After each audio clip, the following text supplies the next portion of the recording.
Hi, you're welcome to my channel. My name is Hannah. If you're new here, you're welcome to the channel. I talk about tech in my journey in being a software developer living here in Accra, Ghana. So if this is something that would interest you, please do to subscribe to this channel. And if you're returning, thank you so much for joining me once again. So let's get into today's video.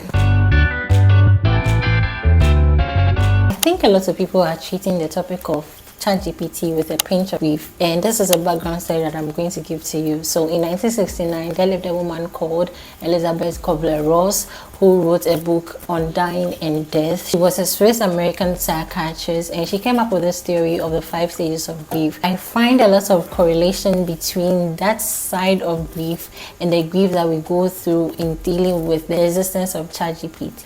In the 5 stages of grief, we get to know of denial, anger, bargaining, depression, and acceptance. And I think for most people in tech or software developers in general, we have at least fallen into one of these stages of grief concerning ChatGPT.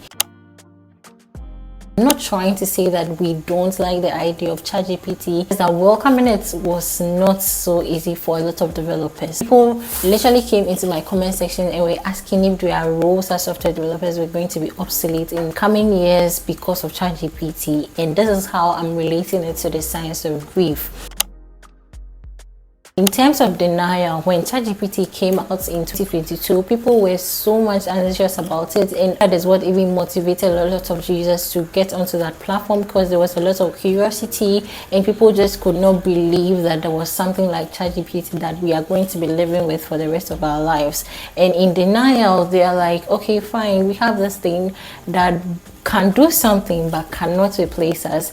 Well, in essence, even though ChatGPT cannot necessarily replace the human element of being a software developer, people are just denying how powerful this tool is, and I think this doesn't really help you as a software developer.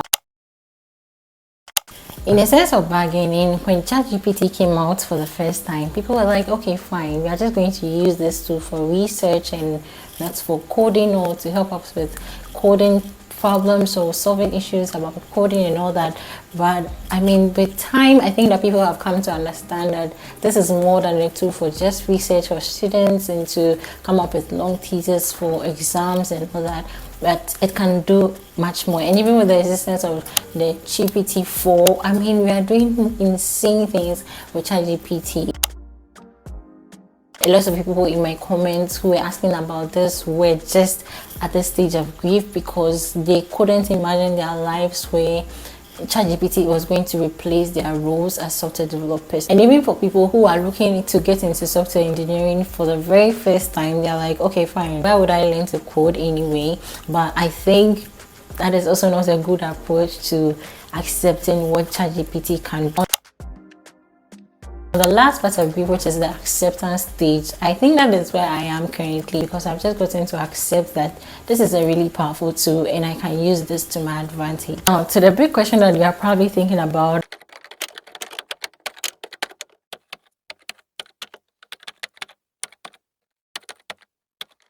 and the answer is no. Even when you ask ChatGPT if software developers are going to be obsolete in the coming years, it's going to say no.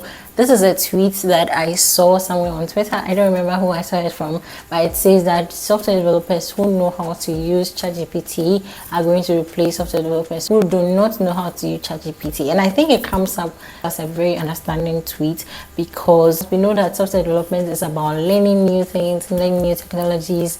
New things are coming up daily, and you have to keep up with a lot of changing technologies, and just accept ChatGPT as a new technology that you have to learn to use to make your skills more efficient. And I think that if ChatGPT had come in a little earlier, I would have had a less traumatizing start when I was learning to code for the very first time.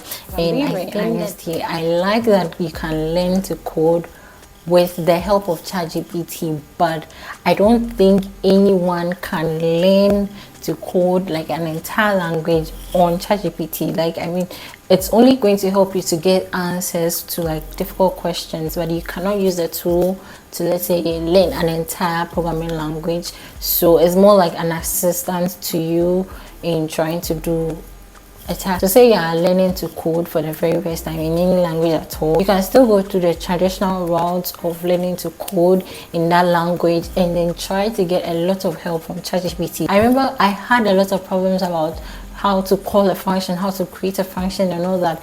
If Chat GPT had come up a little earlier, I probably wouldn't have faced that much issue with functions and strings and all that stuff. You have this assistant tool that is going to help you so much in trying to get the answers that you need very fast. See this as more like an assistant tool to your already existing task. If you have watched the video up to this point, thank you so much for getting here. Please also subscribe to the channel so that I can get to a lot of viewers on YouTube. To those who are learning to code for the very first time, I think that this is an opportunity to grab and there's nothing to be afraid of.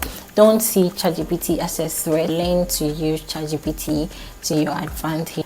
So definitely for emerging software developers, go ahead and learn that programming language because you will definitely need it, and ChatGPT is not going to replace you. You definitely need the human element to make the software development role very complete. What about communication and all those things? I mean, ChatGPT can help you to an extent, but definitely we still need more software developers in the industry. So right on, baby. So thank you so much for watching today's video, and I will see you next week. We are dropping code on the streets, and this is a new segment that I've created where I'll be going to schools to ask them about programming questions. So definitely watch out for that, and I will see you in my next video on code on the street. So subscribe to this channel, and it's bye for now. Bye.